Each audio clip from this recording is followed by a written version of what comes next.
Eccoci qua, cambiata di nuovo la location e soprattutto cambiato ospite. Abbiamo il piacere di riavere qui con noi in studio Jonathan Morello Ritter, ben arrivato, imprenditore. Buonasera. Questa volta non menzioniamo altre competenze, ruoli istituzionali che ci sono, ma a noi interessa come esperto di energie alternative, di transizione energetica di cui tanto si parla, insomma di termini abbastanza complessi che sottendono in realtà a delle opportunità di rispettare l'ambiente in qualche modo e di ottenere energia da altre fonti che non le consuete.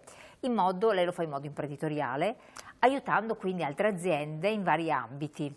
Sì. Quest'oggi ci dedicheremo anche all'agricoltura, cosa che non abbiamo fatto in passato, no? Dopo accenneremo al discorso delle comunità energetiche in modo molto semplice. Cosa vuol dire agrivoltaico? Agrivoltaico è una parola che indica la sostenibilità e la compatibilità dei sistemi fotovoltaici con quelli agricoli, essenzialmente. Sostenibilità, che a tanti comincia a suonare come un termine abusato, no? Fin troppo. Che cos'è? Che cos'è? È quello che purtroppo non è stato fatto magari in precedenza, alcuni anni fa, con il fotovoltaico a terra, così dire, no? Per consumare suolo agricolo. L'agrivoltaico si prospetta e si promette effettivamente di una coesistenza tra le energie rinnovabili e la coltura che poi viene sottostante essenzialmente. Sotto i pannelli. Sotto i pannelli, esattamente. Quindi ci sono delle prescrizioni particolari in termini di altezza, di distanza delle file del fotovoltaico che permettono la loro coesistenza. Anzi, addirittura potrebbero permettere anche un miglioramento della qualità della coltura grazie alla presenza dei pannelli fotovoltaici che possono addirittura, anzi devono addirittura convogliare l'acqua piovana in delle vasche apposite per poter essere riimpiegate addirittura in agricoltura.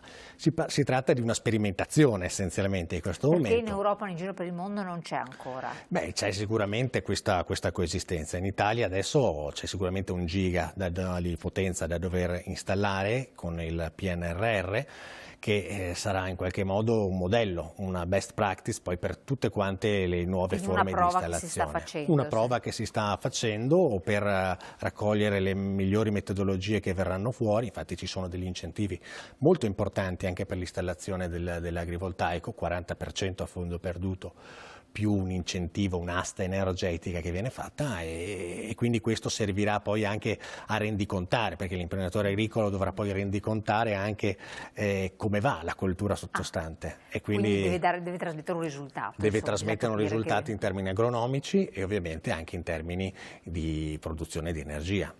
Fino adesso le reticenze del mondo agricolo, di parte del mondo agricolo, non di tutto, erano legate al fatto che si potevano danneggiare le colture, che per fare certe raccolte di prodotti, i macchinari hanno necessità di certi spazi, di movimento, di azione, soprattutto certi macchinari, che poi stiamo parlando anche di dimensioni importanti, e poi il fatto dell'impatto con l'ambiente, di deturpamento del suolo, poi arare questi territori, insomma tutte queste osservazioni che erano state fatte, per cui le alternative erano state prospettate, erano diverse, cioè mettere questi pannelli sopra le abitazioni, sopra i manufatti di altro genere, classici. Sì, sopra i tetti, assolutamente, sui tetti, sicuramente sui tetti è una delle migliori metodologie per mitigare l'impatto ambientale, ma anche se utilizzato in maniera corretta, diciamo ad esempio in modalità staccionata, che sono ad esempio che sembrano delle specie di filari, questi impianti fotovoltaici, filari di vite,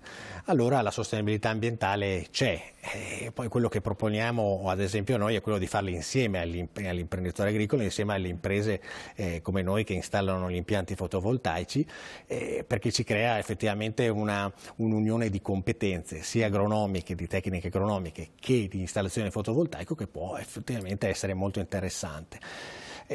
Quando soprattutto ad esempio noi riconosciamo la quota di incentivo all'imprenditore per il diritto di superficie, quindi facciamo l'investimento assieme e l'imprenditore ha l'80% a fondo perduto per poterlo fare. Questo per noi è importantissimo perché la figura dell'imprenditore agricolo che deve mantenere per 20-30 anni il campo sottostante e deve prendersi cura sia della coltura che degli impianti dei pannelli fotovoltaici. Coltura che deve continuare. Che deve continuare assolutamente, altrimenti si rischiano di perdere gli incentivi e soprattutto... si rischia di perdere... Sì, assolutamente. Quindi, questo è l'elemento che forse mancava. Questo è l'elemento che manca, invece è necessario quindi fare le cose assolutamente fatte per bene. E quindi monitorare l'andamento dell'energia e la produzione di energia da fonti rinnovabili e la coltura diventa fondamentale. Quindi una vera unione tra imprenditori e imprenditori agricoli è la vera il vero cambiamento e la vera sfida che a nostro avviso ci sarà nel futuro. Domandona, tante osservazioni molti se li pongono, ma questo fotovoltaico nelle nostre zone, già stiamo vedendo queste perturbazioni, certo. che cambiano. Adesso vabbè, anche zone di Dubai e Emirati Arabi sono coinvolti ad inspiegabili fenomeni di cambiamento climatico o quel che sta succedendo. Funziona, ha la resa di tutto l'investimento, perché qui non è il normale pannello che si mette sul tetto, che poi ormai ha anche un costo che è abbastanza gestibile, ammortizzabile. Dopo vedremo gli inconvenienti se ci possono essere, dal punto del meteo, grandine, eccetera, copertura assicurativa. Però... Ma questo tipo di impianti molto più sofisticati, che richiedono, come lei diceva fuori onda, di infilare i pali nel terreno, bisogna vedere quanto è lungo, il tipo di terreno che se è aratto diventa, insomma, hanno dei loro costi. Ha dei loro costi e per questo ovviamente ci sono oggi gli incentivi, come c'erano magari 10 anni fa all'inizio, no? E adesso ad esempio la sostenibilità per un normale impianto fotovoltaico su tetto in autoconsumo non necessita di nessun incentivo per essere sostenibile. E quindi sicuramente rendono ormai non è una nuova tecnologia, gli impianti fotovoltaici ormai sappiamo dal 2010 che producono ogni anno tanto, il decadimento del pannello fotovoltaico ormai si tratta dello 0,4% di ogni anno, quindi praticamente niente, rimane una prestazione enorme del pannello fotovoltaico e anche la qualità del prodotto del pannello si è molto uniformata verso l'alto essenzialmente, quindi anche se oggi piove e domani pioverà, comunque le ore di sole anno sono più o meno sempre le stesse. Qui al nord si parla di 1200-1250 ore, in Sicilia abbiamo i 1600-1700, però è una media, quindi non dobbiamo preoccuparci rispetto a quello. La produzione c'è e il risparmio energetico c'è, quindi effettivamente la necessità e l'opportunità di investire nel fotovoltaico oggi permane. Pur ricordando che la dipendenza dall'elettrico però resterà, sussisterà comunque anche in questi ambiti. Sicuramente il nostro piano di investire all'interno del mondo delle energie rinnovabili punta molto sul fotovoltaico perché sicuramente è il nostro rinnovabile preferito e in qualche modo quello che è più sfruttabile essenzialmente l'energia solare fotovoltaica. Certamente l'eolico o l'idroelettrico sono molto più di nicchia, sono meno alle aree evocate per poterlo utilizzare, quindi se dobbiamo parlare di rinnovabili sicuramente in primis è riempire tutti quanti i tetti di pannelli fotovoltaici e poi a livello sperimentale provare questa nuova compatibilità tra mondo dell'agricoltura e mondo delle imprese per capire come può esserci una convivenza pacifica.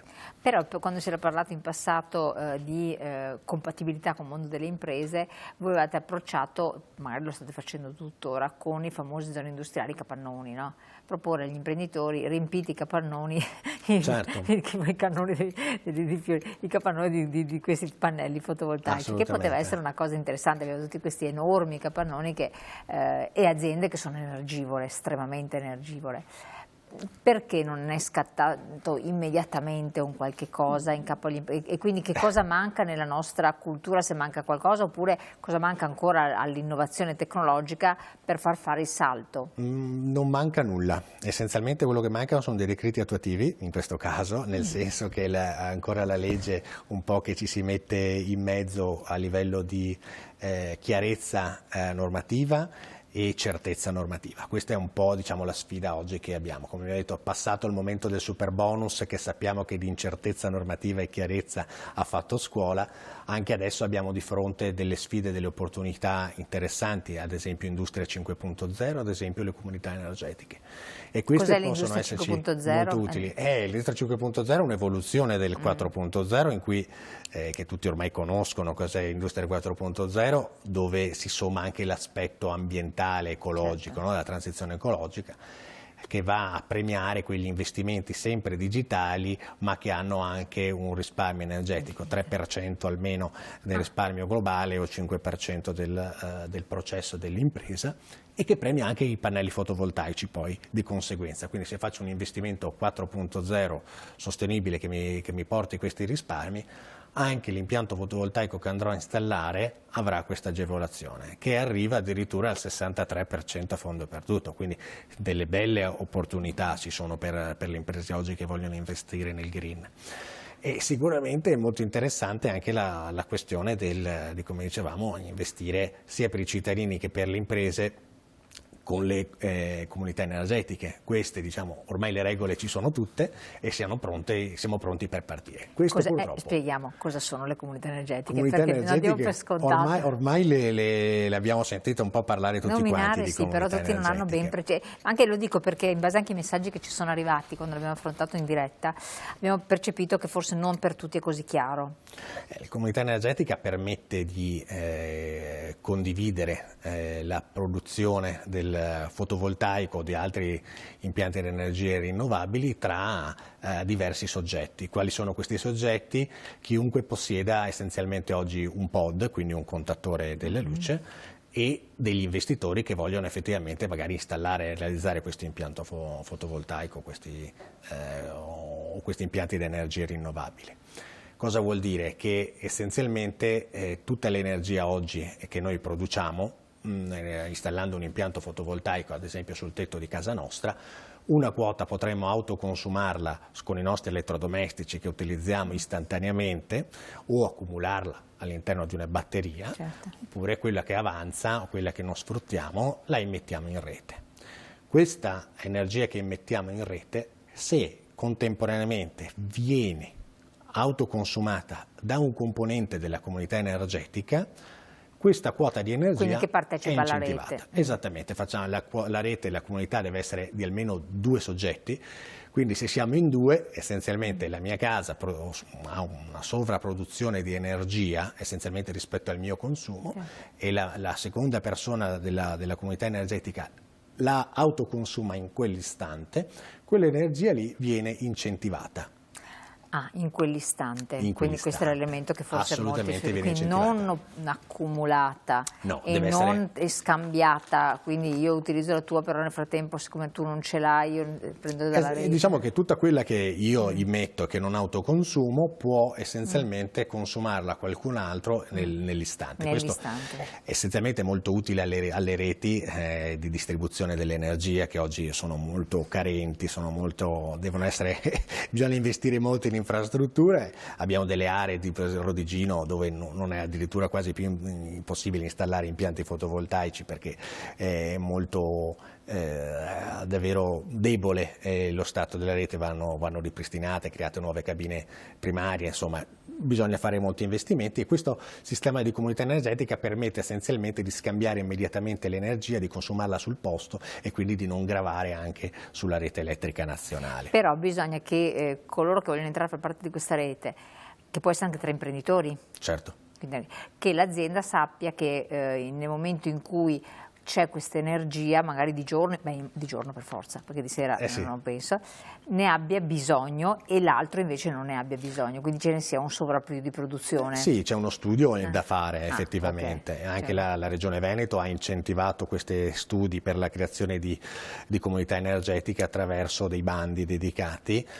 E non è una cosa semplice la comunità infatti, energetica, è un esatto. po' un condominio essenzialmente diventa, no? Quindi più grande è, anche più complesso è, più soggetti ci sono e soprattutto ha dei costi fissi di gestione abbastanza importanti. Quindi la comunità energetica, se dobbiamo dare un consiglio... Costi fissi di gestione. Eh sì, perché pensiamo che ci serve un monitoraggio dell'energia che produco io, che immetto, di quello che consuma istantaneamente l'altra persona. Poi bisogna creare un soggetto giuridico che in qualche modo ci faccia mettere assieme il più ampio possibile, fondazioni di partecipazione, associazioni, cioè quello che vogliamo, e poi qualcuno che faccia i conteggi, qualcuno che poi redistribuisca i soldi, insomma ci sono non è delle così spese. automatico, non è così automatico, no. quindi anche la comunità energetica troppo piccola o con impianti fotovoltaici troppo piccoli bisogna stare attenti a valutare se ne vale la pena o meno.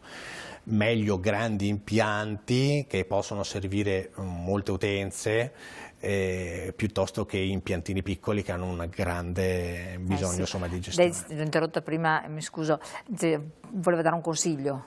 Sì, il consiglio sicuramente è quello di poter assolutamente valutare bene prima di realizzare una comunità energetica su quelli che possono essere questi costi fissi essenzialmente, perché ovviamente in termini di gestione anche dei flussi di cassa e di tutto quello che ci sta dietro, dell'incentivazione e altro, insomma ci sono dei costi che non vanno poco. Se pensiamo che l'incentivo, la media oggi su kilowattora autoconsumato istantaneamente dalla comunità energetica è di 10 centesimi, insomma ne servono, se pensiamo non so, che magari un impianto da 100 kW mi produce 10.000 euro all'anno di agevolazione, ecco, rischia di essere addirittura solo quello consumato dai costi fissi. Quindi impianti devono avere una certa dimensione per poter essere sostenibili. Ma esistono impianti da noi di quelle dimensioni attualmente? Sì, assolutamente. Le prove, noi abbiamo, diciamo, col vecchio regime abbiamo già delle comunità energetiche esistenti che, come abbiamo parlato prima dell'agrivoltaico, servivano per capire come devono essere impostate, sperimentali essenzialmente. Poi dobbiamo capire anche la funzionalità, cioè oggi l'imprenditore che fa un investimento, che vuole entrare in una comunità energetica, o il cittadino che vuole entrare in una comunità energetica, lo fa certamente per l'ambiente, ma lo fa anche per risparmiare, per il denaro e per guadagnare qualche cosina, insomma, ecco, per le bollette troppo alte, e giustamente. Quindi dobbiamo stare attenti anche nelle comunità in cui vogliamo far parte, in cui vogliamo entrare, perché ad esempio possono essere anche promosse da alcune amministrazioni locali che magari non hanno il bisogno di risparmiare energia, magari hanno bisogno di raggiungere determinati obiettivi di risparmio di CO2 e quindi magari sono sostenibili per l'ambiente ma non sono sostenibili economicamente o meno sostenibili, quindi bisogna stare attenti alla configurazione, a come deve essere organizzata la comunità energetica perché possa essere realmente utile ai cittadini e imprese. Quindi bisogna farsi supportare, perché da soli, a quanto ho capito, non è così semplice. No. Perché inizialmente pareva una cosa abbastanza facile, gestibile anche per le famiglie, si parlava di comunità energetiche, invece adesso si è configurato un po' un certo... Sicuramente la famiglia proverà essenzialmente ad aderire ad una comunità energetica già strutturata, già organizzata, che aprirà essenzialmente le maglie e le opportunità di inserirsi. La comunità energetica è sempre aperta, in realtà uno può entrare e uscire quando vuole, però essenzialmente il cittadino cercherà di entrare all'interno di una comunità energetica e beneficiare dei 50, 100, 150 euro all'anno che genera l'opportunità di entrare o meno all'interno di una comunità energetica. Certo, potrebbe entrare anche dicendo ma io voglio inserire il mio impianto fotovoltaico all'interno della comunità e così via. Diventa più complesso. Probabilmente la cosa che si vedrà appunto in futuro è il fatto che saranno essenzialmente i cittadini coloro che beneficeranno solo delle comunità energetiche ma non entreranno nella loro gestione, non entreranno nella loro organizzazione, perché davvero è materia complessa che deve essere gestita a livello imprenditoriale.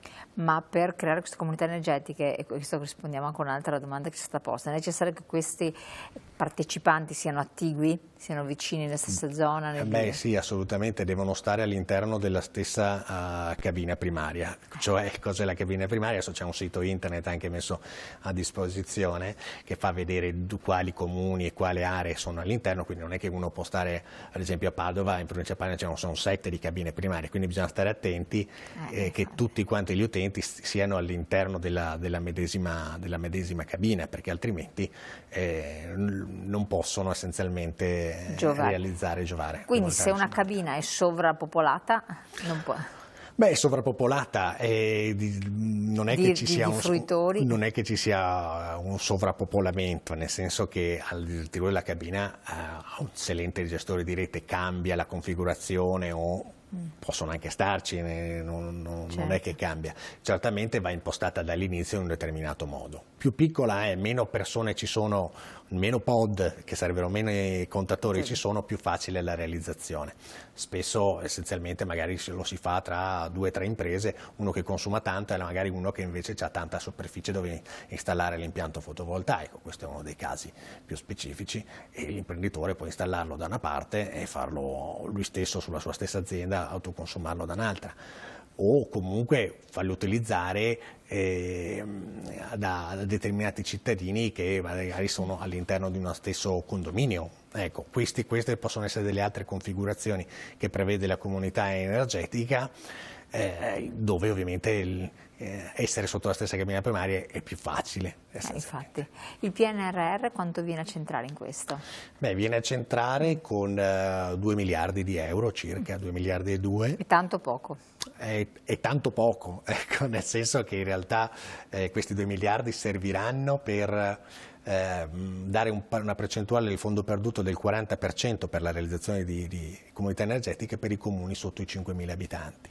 Cioè si vuole comuni, quindi vuol dire che l'amministrazione comunale diventerà... No, per le comunità energetiche che sorgono nei comuni all'interno dei 5.000 abitanti, sotto i 5.000 abitanti. Quindi piccoli comuni. Piccoli comuni, si pensa ai comuni montani, no? Che sono magari isolati ed essenzialmente hanno la necessità, però in realtà nel Padovano più del 60%, 70% dei comuni sono sotto i 5.000 abitanti, quindi abbiamo davvero la maggior parte, uno dei comuni, quindi c'è tanta possibilità, tante opportunità anche per altre realtà. Speriamo che questo incentivo al fondo perduto non sia l'unica cosa che spinga, ecco, la realizzazione di queste comunità energetiche, che invece, lo dico almeno per quanto riguarda il livello imprenditoriale, può spingere questo sistema di aggregazione, quindi questa collaborazione che noi tanto, anche l'Europa insomma, ci spinge a fare, perché noi abbiamo tante piccole imprese, tante piccole realtà, e che oggi con una sfida in realtà globale che abbiamo del mercato dobbiamo incominciare a crescere, essere un po' più grandini, incominciare a collaborare e a diventare più strutturati se vogliamo essere competitivi. Ci sono regioni più all'avanguardia, limitrofe, noi, tipo, sto pensando alla Lombardia, l'Emilia Romagna, Friuli, Trentino, non lo so, oppure dove la legislazione regionale può avere un peso? Ma sicuramente in questo momento stiamo crescendo tutti con le medesime regole che sono uscite a livello nazionale e a livello nazionale. In attesa dei decreti attuativi. E diciamo che in Emilia Romagna, ad esempio, è nato adesso un corso specialistico per laureati per diventare esperto delle comunità energetiche, quindi abbiamo addirittura dei master per esperti di comunità energetiche, e questo ci fa piacere, vuol dire che è qualcosa che vedremo nel medio-lungo termine. Cioè quello che ci auguriamo è che non siano frutto, queste opportunità di qualcosa che oggi c'è e domani scappa, come il super bonus, che in realtà doveva accompagnarci per tanti anni, doveva essere una leva per tutto quello che era l'edilizia, e che invece per alcuni addirittura è stato il peggiore investimento della sua vita. Quindi dobbiamo fare in modo che questi investimenti in realtà che aiutino le imprese, i cittadini, siano sostenibili per il lungo tempo. E per l'ambiente. Allora, grazie Jonathan Morello Ritter, sei stato qui con noi, di averci illustrato questi passaggi che bisogna assimilare, sono anche passaggi culturali, non di poco conto, oltre che economici e rilevanti per l'energia, per l'ambiente. La lasciamo, io lascio a voi telespettatori alla pubblicità, poi ci rivediamo ancora insieme per continuare la nostra trasmissione. A tra poco.